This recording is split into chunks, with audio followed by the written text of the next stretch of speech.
I'm Jonquilyn Hill with Spotlight Network, and today I'll be sitting down with Josh Crocket, President of the School of Communications, to discuss the state of the school. What's going on with the changes within the School of Communication as far as departments? Well, I think anytime that you catch wind of certain rumors here at Howard University, the call to action is always there. And I really think that during that time, it was really important that we had an administration in place that knew where to get the information from and how to get the truth. That sometimes is lost in the common rumor. Now, um, there was no truth to RTVF being cut, but as you saw, like that rumor spread like wildfire, and it really took a collaborative effort between the student council and the actual dean's office to make sure that everybody knew the facts. And as you see, radio, television, and film is still here, but what people must understand is that Howard University is always going to be in a state of change, in a state of improvement. And to serve the school in the best way possible, we always have to look for the best way in which to serve our students and spend our money responsibly. And I think that's the message that the university is really trying to convey. And it takes really, really astute leaders and people that really want to see change at the university to be able to sit in a room with administrators as well as students, be able to give the truth and the whole truth. All right, and what do you think makes the Square One administration different from the past School of Communications administrations? Well, I think the Square One administration, just starting off with the name, learning from the past to improve the future. And that was something that we were very adamant about. I don't think that Square One is one of your typical Howard slogan campaign names. I really think that Square One lasted past campaign season because it had such a profound message. The message of Square One is to really step outside of the typical Howard politics, to step outside of what the mundane, the status quo. We really wanted to reform the way in which students led their respective schools and colleges. And I really think that the theme and what we felt during campaign season has resonated with a lot of student leaders. And I really think that this campaign season is going to be very exciting, to say the least. Okay. And as far as I know that when you're on student council, you also have to work with other schools and other administrations on campus. Have there been any difficulties or challenges working with the other schools? Oh no! Actually, we had the fortune to go to a retreat this summer, NASAP. Shout out to all of the NASAP attendees. The School of Business Student Council President, as well as the COAS Student Council President, went on that trip along with myself and Darius, and we really got the opportunity to bond outside of just Howard politics. We talked about the things that we wanted to do in our respective schools and colleges, and in turn, that became a working relationship that we brought back when the school year actually started, and we've actually collaborated on many different events. And if it wasn't financial contributions, we've always been encouraging others to go to a School of Business program or go to a College of Arts and Sciences program, because what we realized this year is that the students need to experience the university, and they need to be able to step outside of just their school or their college, but be able to embrace all of the things that Howard University offers. The one thing that I really wanted to bring to Student Council was this sense of collaboration, and I really think that we've done a good job of collaborating with not only different schools and colleges, but the organizations within the School of Communications as well. Like what programs? Well, specifically as far as programs, we had our freshman leadership committee. We combined our freshman leaders together and said, you guys can do certain programs together, and that was great.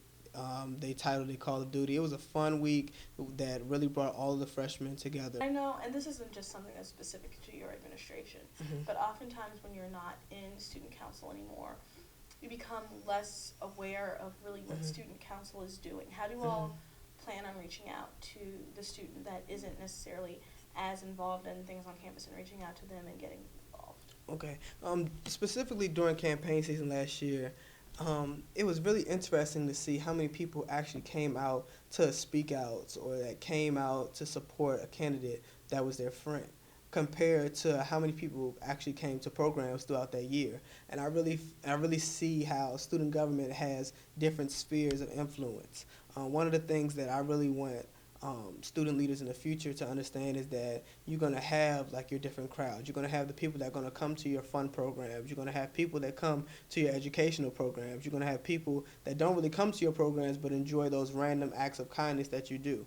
And I think that's the most important thing with student council is to be able to do all of those different things. You need to be able to have those fun programs to those people that are interested in those type of programming, and so that people that are interested in that kind of programming will actually come, as well as that educational side and that educational aspect, as well as the random acts of kindness. Miss Howard University and I just completed a project where we put together care packages for the reading period. And I know that a lot of students, not even in the School of Communications, enjoyed that just because they knew that student leaders were using their money wisely and using it for their benefit. Over and over again, we keep on saying the School of Communications, the School of Communications, the School of Communications. And I know last year we were the John H. Johnson School of Communications. What exactly is going on with that? What happened? Well, right now, I don't think that that I'm at privilege of speaking on that matter. But what I would definitely say is when that matter is available to all of the students in the School of Communications, then the Square One administration will be more than happy to go forward with that information. But like I know there's some information that's very sensitive, and I don't think that that's my place to actually speak on the name of the school or thereof. Okay. And the dean search. I know that our current dean is retiring. What's going on with the dean search? Well, first, I just want to start off by saying that Dean Dates has been amazing this year. She's really been her door's really been open to the Square One administration. She's really given us a lot of insight as far as what past administrations have done and what she would like to see out of this administration this year.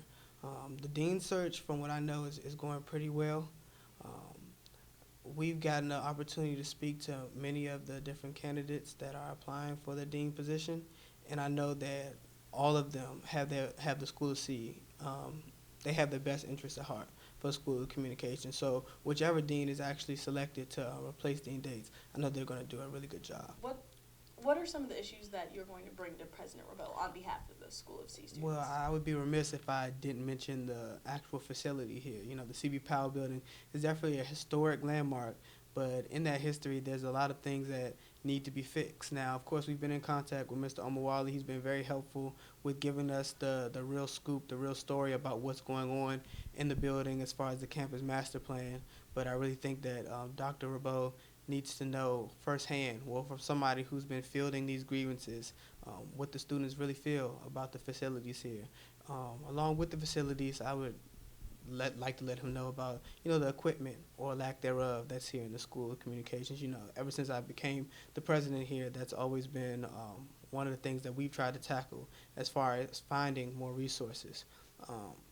And just another side note, one of the things that we'll definitely be working on this semester coming up is just really informing students about the opportunities that they do have. Because some of the grievances that we do get, it's more so students don't really know how to address that grievance instead of there not being a solution already in place. So along with speaking to Dr. Rabeau, another important thing is to make sure that students know exactly how to go about solving their grievances throughout the year. Okay, and realistically, will any of us be able to see the changes in the facilities during our tenure here at Howard, or is that something that's going to happen probably when most of us have graduated? Well, with our talks with the university, especially with Mr. Omawali, like I mentioned before, realistically, a new School of Communications won't be on the horizon soon. This won't be a 4-year project. This is going to be more of a long-term project. But one of the things that Mr. Omawali actually told us in our town hall meeting was that you're always going to be Howard, regardless of whether or not you're a student or you're an alumni. It's important to always understand that you're Howard, and you always will be Howard. So whether or not you're a student here when the new School of C is actually erected or an alumni, it's important that we do everything in our power to make sure that the new School of Communications is top of the line. You mentioned before about fielding grievances. Who can various students in the different departments go to talk about their grievances? Well, the School of Communication Student Council is always open and always willing to fill any type of grievance that you have specific to the School of Communications. We try to do a very good job at getting our email address and really having an open door policy. I know when students have a problem, they can come straight into this office, be able to tell anybody in the office what's going on, who they are, what their exact grievance is, and the members of our staff really do a good job with getting that information to the people that can actually do something about it. If you didn't know, our email address is squareone.soc@gmail.com, and that's where people can actually contact us. Also, we actually have contact information of Darius and I sitting around. So, like, if you needed to, like, give us a personal grievance that you might not want anybody on staff to know, but you would really want the president and vice president of your student council to know and to be able to address more discreetly, then that would be a way to get in contact with us as well.